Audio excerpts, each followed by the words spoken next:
chapter 15, kung sa may usa ka mahinungdanon ani nga pagtanaw nato sa pagbasa. Okay, mao ni siya ang Council of Jerusalem. Okay? So the Council of Jerusalem is actually the first council that is recorded in the Bible. Kung sa may buhaton sa council, una na ay meeting, no? Kanang pananglitan ka ng synod, yung anak, no? Mauna siya. Mag-meeting ang mga pangulo, mag-hisgot ang mga butang na importante alang sa kaayuhan sa pagpadayon at sa pag-ugman sa pagtuo. So, muli na tabo sa atong first reading. Pero gihatagan ka og perspective towards the end. Kay moambak mata sa versikulo 22 ato sa 29. Na unsa may usa sa mga mahinungdanon na isyu niini. Mao ni ang concern sa mga apostoles ug sa unang Christian community na mahitungod sa mga Gentiles. Okay? Mahitungod sa mga dili Hudyo. But they are called Christians. No? Adunay duha ka matang sa label sa una sa mga Christians. Judeo-Christian, katong mga Hudyo originally unya na converted, unya Hellenistic Christians, katong gitawag og Gentile Christians. Pero I think I mentioned this last time already. Na ang pagka-Christian, ang title nga Christian, ulahin na kaayo nga gamit o nga gi-apply. Kung sa may unang title sa mga nagduo ng Jesus, they are called people of the way. People of the way. Na to distinguish the Christian identity and dimension from the Jewish people, kay the Jewish people are called people of the book. Unyang mga Kristiyano ato sa una, mauman ang ilang scriptures na dibasa. Ang kanang Old Testament nato, mauman ay Hebrew scriptures. Okay? Nagitawag na nato Old Testament, ay naaman tayo New Testament.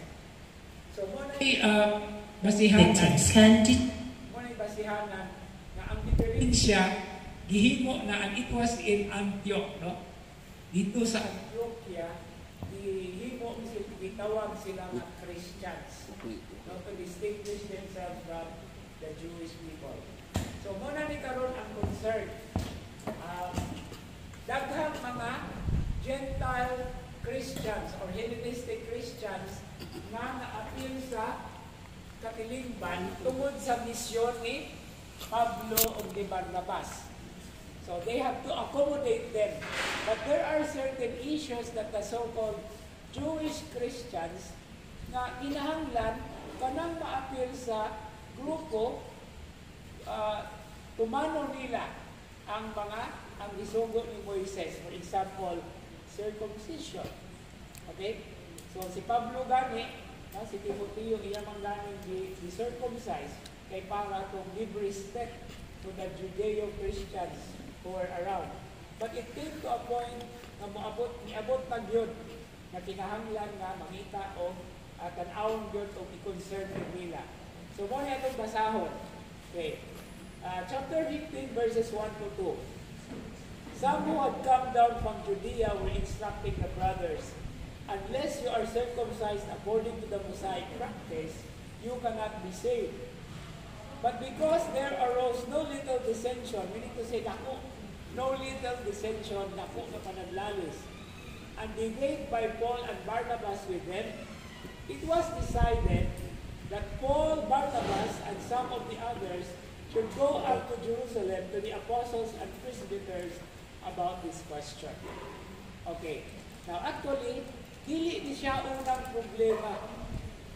Dili di siya unang problema sa unang katilingban.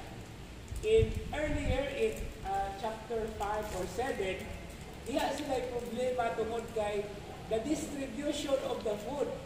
No? Kuto nga the deacons, the 7 deacons were chosen. So kini lain na po ni siya nga matang sa problema. So what was the unsay konklusyon sa gitawag natong council. Ingon sila, human they decide, no, human misulti si Pedro, human misulti si Santiago, no, si Peter and si James, they made a letter. And this is now what verses 22 to 29 is all about.